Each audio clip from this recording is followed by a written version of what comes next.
সম্মানিত সুধী, আমাদের সামনে আজকে ঐশবাণী পাঠ করছে বিউটি রোজারিও, মথুরাপুর ক্যাথলিক গির্জা, চাটমোহর, পাবনা থেকে।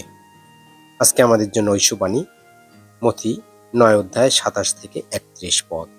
আসুন আমরা এই সময় ঐশবাণী শ্রবণ করি। মথি রচিত মঙ্গল সমাচার 9 অধ্যায় 27 থেকে 31 পদ। পাঠ পড়ছি আমি বিউটি রোজারিও। পাঠের শিরোনাম: দুজন অন্ধের দৃষ্টিশক্তি লাভ। সেই জায়গা ছেড়ে যিশু এগিয়ে চলছেন। এমন সময়ে দুজন অন্ধ এসে তার পিছু পিছু চলতে লাগলো। তারা চিৎকার করে বলছিল, দাউদ সন্তান, আমাদের দয়া করুন। যিশু বাড়ি এসে পৌঁছালে ওই দুজন অন্ধ তার কাছে এগিয়ে এলো। তিনি তাদের জিজ্ঞেস করলেন, তোমরা যা চাও আমি যে তা করতে পারি। তোমরা কি সে কথা বিশ্বাস করো? তারা উত্তর দিল, হ্যাঁ করি প্রভু।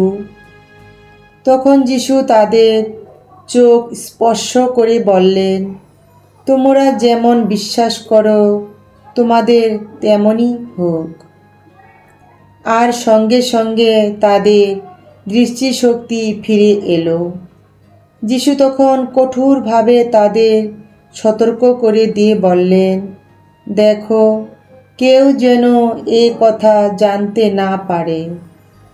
তারা কিন্তু সেখান থেকে গিয়েই সে অঞ্চলের সব জায়গায় তার কথা বলে বেড়াতে লাগলো।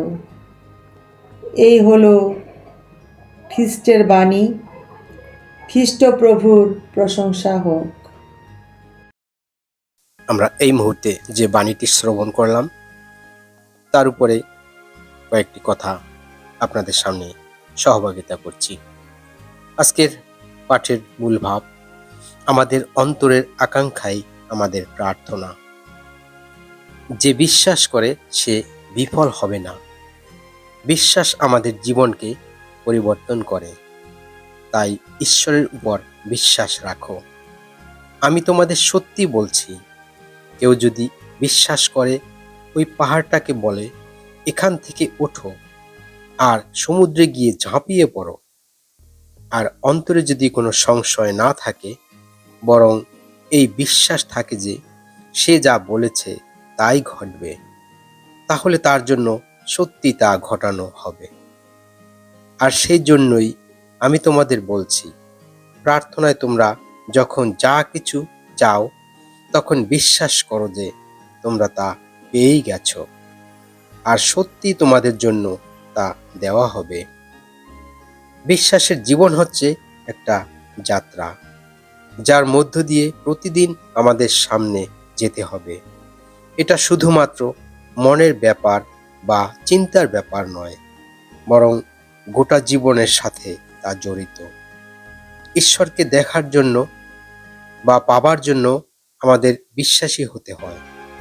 আমাদের মনের কক্ষে প্রবেশ করে ঈশ্বরকে ছাড়া এবং তার অন্বেষণের জন্য যা আমাদের সহায়তা করে তা ছাড়া অন্য সব কিছু বাইরে রেখে মনের দরজা বন্ধ করে তার অন্বেষণ করলে, তার শ্রীমুখের অন্বেষণ করলে তাকে পাওয়া যায়।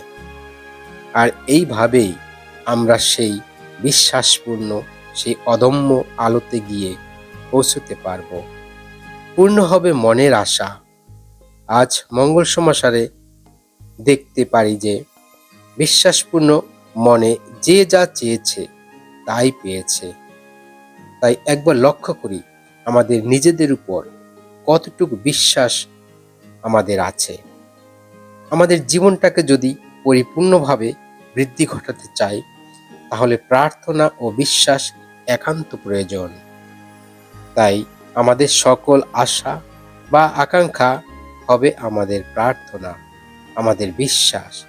জীবনটাকে যদি সুন্দরভাবে সাজাতে পারি, তবে তো সফল মানুষ হিসাবে নিজেকে প্রতিষ্ঠা করতে পারবো। তাহলে তো বাড়বে আমাদের বিশ্বাসের বৃদ্ধি, লাভ ও ভক্তিপূর্ণ প্রার্থনা। আসুন আমরা এই সময় প্রার্থনা করি। হে প্রেমময় পিতা, প্রার্থনা অনুশীলনে নিষ্ঠাবান হতে আমাদের সাহায্য করো। তুমি তোমার অন্বেষণ করতে আমাদের শেখাও। অন্বেষীর কাছে দেখা দাও, কেননা তুমি শিখিয়ে না দিলে আমরা তোমার অন্বেষণ করতে অক্ষম। তুমি দেখা না দিলে আমরা তোমাকে খুঁজে পেতে অক্ষম।